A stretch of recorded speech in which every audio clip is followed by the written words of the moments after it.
really understand either, because the things I was doing had never really been looked at for that particular type of use. And even to this day, when my doctor retired, it took me a very long time. I went through about 5 to 6 doctors, and I would bring my book to them and say, here's my patient history. So I was like, if you want to read it, everything's in here. So I actually found 2 that read through the book, and one of them called me back up, and he said, I'd love to work with you. He said, I need you to sign a couple disclaimers. He said, because the stuff we're doing is, I'm not covered insurance-wise. I was like, no problem. Just having a doctor there that will watch over me, make sure my blood levels are right. They just do, typically every 3 months, we just check my kidneys, liver, thyroid. It gets to be kind of commonplace. It may sound like a lot to most people, but when you're on a lot of these mental health medications, they have to check, especially like with lithium. I think I was doing a blood test once a week because they were I really think everyone does that. Not once a week though. I know people go in for blood work like every 3 months or something. I think they have to do that. Yeah, I think with the lithium, it was just at the beginning. So it's every week for, I think, the first maybe 3 months. And then it was like every 6 weeks. And then it went to, every 3 months pretty much. So, but it's not a fun process. I think in some ways you get used to it. And that's why it's so important to make sure you find a therapist and a doctor that you really feel comfortable working with. Because especially with things that are never going to go away, everything I have, it's never going to vanish. Mm-hmm. So I need somebody that I can work with for a long period of time and also feel safe and comfortable with. So when we run into bumps, whether my thyroid suddenly starts doing something wacky, last year I was getting kind of a cyst on my thyroid. And so we started lowering the thyroid medication, and the cyst started going away. So, without having a doctor you're really comfortable with, it's kind of scary to even talk about some of that stuff. Mm-hmm. And I remember for a long time, I was scared to tell the doctors anything about what I was doing. And, because it wasn't legal, right? You were afraid. Exactly. Or they would tell you to stop. Yep. Hold on, Kirk. I want to let people call in if they want. If you guys want to join our live discussion, it's 866-826-1340.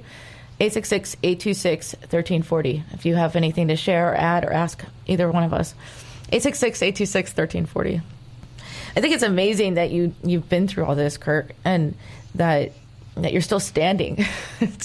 I'm happy. I honestly looking back at my life, I'm still surprised that I'm alive in a lot of respects, not just from attempted suicide, that kind of stuff, or the other issues that I dealt with where it was just, especially during mania, where I would get really hurt, or if you're talking about substance abuse, when I was drinking to that point, there were a few times where I didn't even remember the day before.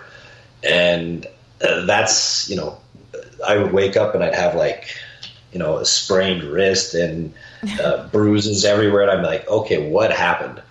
So that's never fun. I do feel very lucky that I'm around. And, it's one reason that I take my treatment and myself, or my medication very seriously and, follow the doctor's orders at this point in time. I went through enough wild times. I don't like that anymore. I don't need that in my life as much. And really what I want to do is be able to help other people and just let people know, it's not a bad thing to have some of these mental health issues. I mean, they do come with some positives.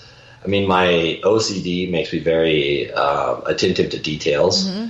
And that really helps when I'm doing things like art or designing something, whether it's for a project, even with being analytical when I'm teaching violin. It's very helpful. Same thing with the anxiety. it kind of depends on the field. And there's some fields that I don't think I could actually handle without medication. Between the OCD and the generalized anxiety, it'd be very difficult to. I could speak in front of people, but dealing with a new, like traveling. Oh my goodness! If I had to travel for sales, I'd be great at sales, but I don't think there's any way I could handle going from airport to airport. I kind of have a panic attack just when I have to pack. So yeah, you might be getting weird looks, like wondering in airports if you have gloves on all the time too. If you're people might wonder what you're up to, not understanding there's a that's couple, a mental health thing. Actually, with my when I fill up the car and I put on gloves to fill up my car, I've had a few people come out. That's not a bad idea though, because gas pumps. It's actually really nice. Yeah, it's actually really nice. Isn't that what our glove compartment is for? I don't have gloves myself, but it's not a bad idea. No, it actually works really well, but I do have a few people that have come out from the gas station and said, listen, and they just want my information because they think it's kind of weird whether I'm trying to hide fingerprints or whatever else. People keep stealing people's credit card numbers and identity off gas pumps. Exactly. I've had to change my bank card so many times from that happening. People, anyway. I do get weird reactions. And, I think for me, I've come to just kind of be okay with that. At the beginning, I was very defensive and very aggressive towards those kind of reactions because, and granted, it's no one's fault. They just don't understand what I was going through. And a lot of times people weren't actually even asking me to be mean or to point it out.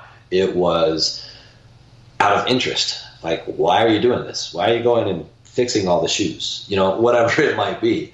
But for a lot of people, and I know from myself at the beginning, I would feel personally attacked. And especially if my family said, did you take your medication? I would get so offended by that remark. So, when people first start, just as a heads up to any parents that are dealing with that, that is offensive a little bit. Yeah, it's kind of like a woman if she's on her period because she's having a bad mood. Exactly. Not nice. Well, and the thing is like that's actually a perfect example because over time, if you're living with somebody and like my wife, I know that she has endometriosis, and so she gets some pretty severe pain when she has her period. But we're at a point now where she'll look at me and she's like, "Listen, you're way too stressed. Did you forget your diazepam?" And I'll be like, "Oh, you know what? I did." Same thing goes for her. She's in a lot of pain and she's yelling at me. I'm like, "Darling, are you feeling okay? How's your pain level?" Now, granted, I don't just flat and say, "Are you having your period?" You don't want to just. This is why you're still living. Exactly. Not because of all this stuff that you just talked about, because you haven't approached your wife like that.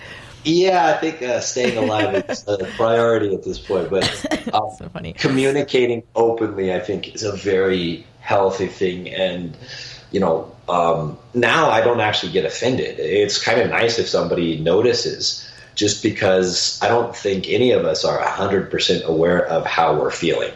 A lot of times we're upset without even really knowing it, and we have to think about it. So for me, it's kind of nice if somebody says, "Listen, you're seeming really stressed out," and then I can kind of look back and look inwards and go, "Oh, maybe I am a little bit off, or maybe I'm too aggressive right now." So I actually like the feedback now. When I was younger and first diagnosed, I didn't. Maybe because you're more accepting of things as they are now rather than insecure. Yeah, well, and I think it helps.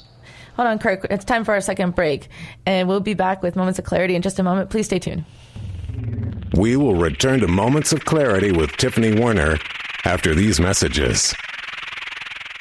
This is the Tan Talk Radio Network. Hi, this is Tiffany Warner, your host of Moments of Clarity. Living with a mental health disorder is not easy. If you or someone you know are struggling with this, please know it's so important to seek treatment and I'm here to help. Please visit the website at momentsofclaritywithtiffany.com to view blog posts and resources on this site to help educate and inspire you to take action, because there's no shame in seeking help for mental health. While you're there, please take a few seconds to sign up for my email list. You'll get some extremely valuable educational and entertaining content that can be sent right to your inbox each week. Plus, you'll also get instant and free access to my guide on managing your anxiety. You can also follow me on Twitter at MOC with Tiffany and at Facebook at Tiffany Warner. And once again, the website is momentsofclaritywithtiffany.com. Thank you so much for your support and for listening to your show, because change can only come when we stand together as one.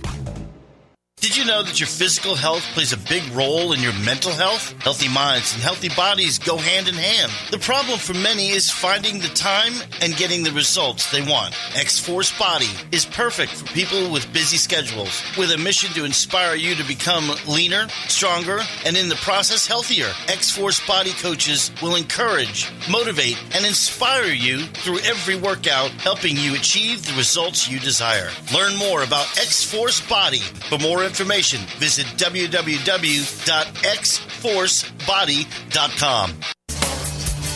Hi, this is Tiffany Warner, your host of Moments of Clarity. I'd like to give a shout out to musician-songwriter Don Lawson, who wrote, produced, and performed all the vocals and instruments on my Moments of Clarity theme song. Don gained his inspiration as a mental health counselor himself. He's always looking for artists to record his songs, and you can hear more of Don's music at reverbnation.com/Don Lawson. You can also check him out on Twitter at Don Lawson Music. Thank you so much, Don, for your contribution to Moments of Clarity and ending the stigma on mental health. It's awesome.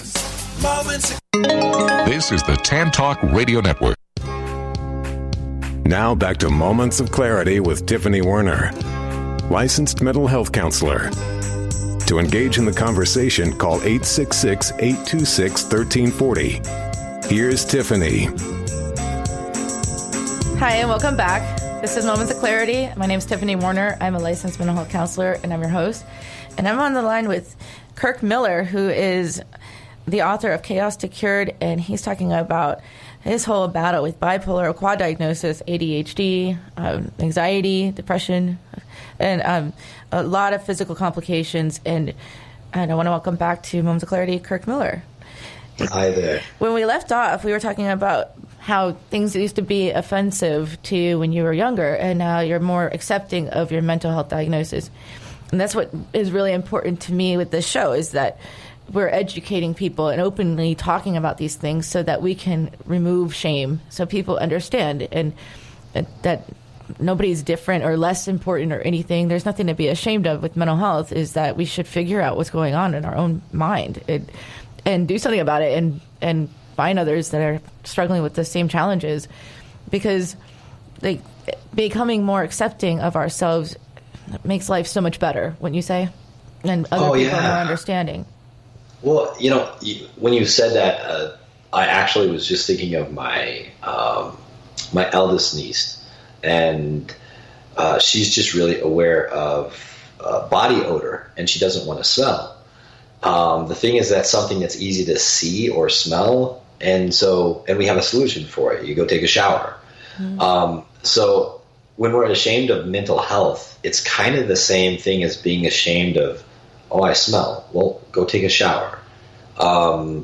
We wouldn't be ashamed to go tell our friends and say, listen, I just worked out, so do you mind if I go hit the shower? They're like, oh, yeah, of course. It's the same thing if you have a mental health issue and you say, listen, I'm really kind of freaking out, so I need to take some of my medication. But for some reason, we've kind of put mental health as something that we're not allowed to talk about, or something that's there's just added pressure to it, but there shouldn't be. It's just a physical issue, and it's a chemical issue. We have proof from MRI scans. There's a physical change when people go into clinical depression versus when they're not clinically depressed.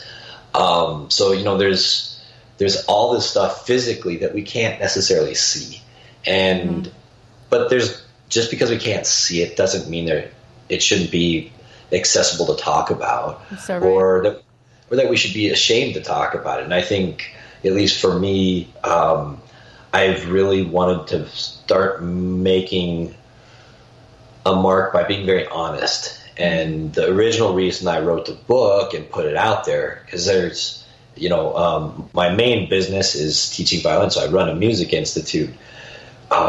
Teaching violin? Yeah, teaching violin, and I didn't want